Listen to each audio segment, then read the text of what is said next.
جب کسی کا دکھ مجھے جب اپنا دکھ محسوس ہوتا ہے تو مجھے سکھ محسوس ہوتا ہے۔ ہم اپنی غلطیوں سے زیادہ اپنی شرافت کی قیمت ادا کرتے ہیں۔ دلیر اور بے خوف ہونے کے لیے با کردار ہونا ضروری ہے۔ رشتے کمزور ہونے کی ایک بڑی وجہ یہ ہے کہ ہم رشتے نبھاتے کم اور آزماتے زیادہ ہیں۔ بھلائی کرتے رہیے بہتے پانی کی طرح، برائی خود ہی کنارے لگ جائے گی کچرے کی طرح۔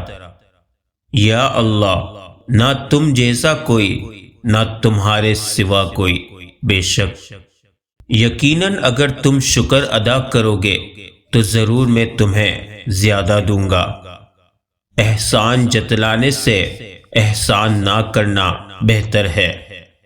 جن لوگوں کی زبانیں ہمیشہ دوسروں کے لیے دعا میں متحرک رہتی ہیں، اللہ کبھی بھی ان کی جھولی خالی نہیں رکھتا۔ یا اللہ، ہمیں ہمیشہ اپنے حفظ و امان میں رکھ، صحت کاملہ اور رزق میں وسعت عطا فرما، آمین ثم آمین۔ کسی کا گناہ عام ہو جانا اسے حلال نہیں کر دیتا، بلکہ عذاب الہی کا خطرہ مزید بڑھا دیتا ہے۔ جو انسان ہر بات میں دل کی اجازت لیتا ہے وہ عموماً خیر سے محروم ہو جاتا ہے۔ پریشان ہو، یقیناً تم نے نماز اور قرآن کو چھوڑ رکھا ہوگا۔ کسی سے دکھ نہیں کہنا، کسی سے کچھ نہیں کہنا، اور اپنی ذات کے پرچم کو کبھی سرنگو نہ کرنا۔ تپتے ہوئے صحرا میں ایک ٹھنڈی چھا ہوتی ہے، تیری ہو یا میری ہو، ماں تو ماں ہوتی ہے۔ ہم سے زیادہ تو درویش پرندے ہیں، تھوڑا رزق اٹھایا، زیادہ چھوڑ دیا۔ کبھی نہیں سنا کہ انسان کو عاجزی لے ڈوبی، انسان کو ہمیشہ اس کا تکبر لے ڈوبتا ہے۔ چہروں کی بدصورتی کوئی نقصان نہیں پہنچاتی، خطرناک وہ ہوتے ہیں جو اندر سے بدصورت ہو۔ تکبر ایسے بے لگام گھوڑے کی سواری ہے جو آپ کو انتہائی ناپسندیدہ جگہ پر لا گراتا ہے۔ جانتے ہو بد نصیب شخص کون ہوتا ہے جسے اپنے رب سے دعا مانگنے کا وقت نہ ملے؟ بے شک ہر لکھی ہوئی بات کو ہر پڑھنے والا نہیں سمجھ سکتا، کیونکہ لکھنے والا احساس لکھتا ہے اور پڑھنے والا الفاظ پڑھتا ہے۔ اگر کچھ لینے کی خواہش ہو تو بزرگوں کی دعائیں لو، اگر کچھ دینے کی خواہش ہو تو اللہ کی راہ میں دو۔ اپنے ہاتھوں کو قابو میں رکھو، عزت کے قابل ہو جاؤ گے۔ گفتگو کیجئے مگر احتیاط کے ساتھ، لوگ مر بھی جاتے ہیں الفاظ کے ساتھ۔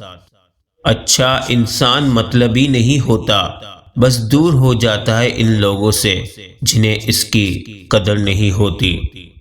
لفظ سے بھی خراش پڑتی ہے، تبصرہ سوچ کر کیا کیجئے۔ جھوٹ سے بھی برا ہے آدھا سچ، اس سے بہتر ہے چپ رہا کیجئے۔ جو شخص خود احتسابی کا معمول بنائے اس کی غلطیاں کم ہو جائیں گی۔ کم بولے اچھا بولے، اتنا مت بولو کہ لوگ خاموش ہونے کا انتظار کریں، بلکہ اتنا بول کر خاموش ہو جاؤ کہ لوگ کچھ اور سننے کا انتظار کریں۔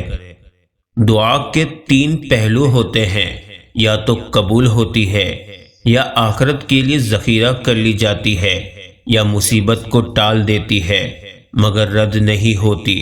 اللہ تعالی ہماری تمام مشکلات میں آسانی عطا فرمائے، آمین۔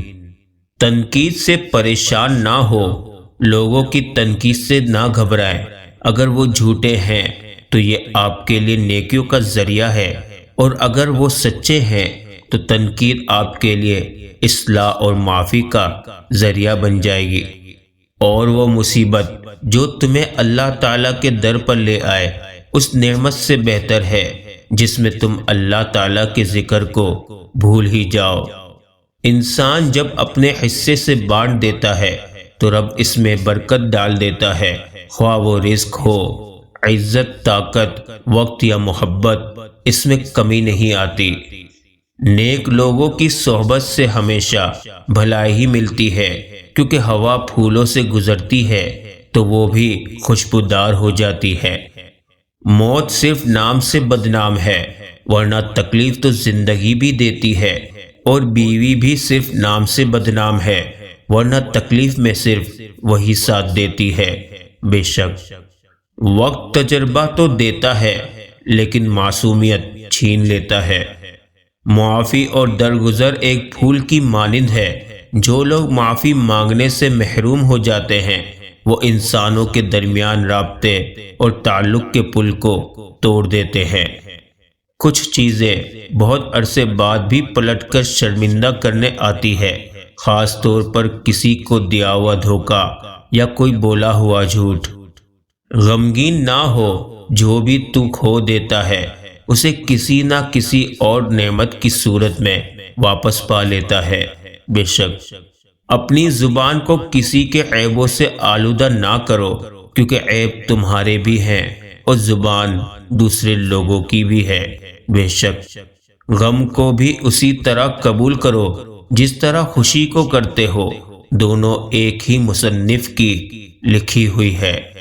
رزق اور عزت کسی کے اپنے اختیار میں نہیں، اللہ تعالیٰ جسے چاہے دے دیتا ہے۔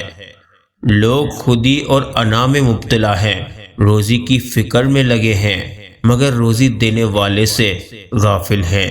بے شک وقت کی وقت پر قدر کریں، وقت کے پاس بھی اتنا وقت نہیں کہ آپ کو دوبارہ وقت دے سکے۔ مشکل وقت میں دوست کی خاموشی دھوکہ دینے کے برابر ہے۔ اپنے ماضی کے پچھتاؤ کو کہیں دفن کر کے بھول جائیں۔ ہر نیا دن نئی زندگی ہے، حال میں جینا شروع کریں اور اچھے مستقبل کی امید رکھیں۔ انسان کے ہاتھ میں صرف کوشش لکھی ہے، کامیابی اللہ تعالیٰ دیتا ہے۔ بے شک تیری پریشانی گانے سننے سے نہیں بلکہ نماز پڑھنے سے ختم ہوگی۔ بے شک اور پرہیزگاری کا لباس سب سے بہتر ہے۔ ہم لوگ نماز کیوں نہیں پڑھتے ہیں، حالانکہ قرآن میں واضح ہے کہ جنت والے جب جہنم والوں سے پوچھیں گے تمہیں کیا چیز جہنم میں لے آئی، تو وہ کہیں گے ہم نماز نہیں پڑھتے تھے۔ بے شک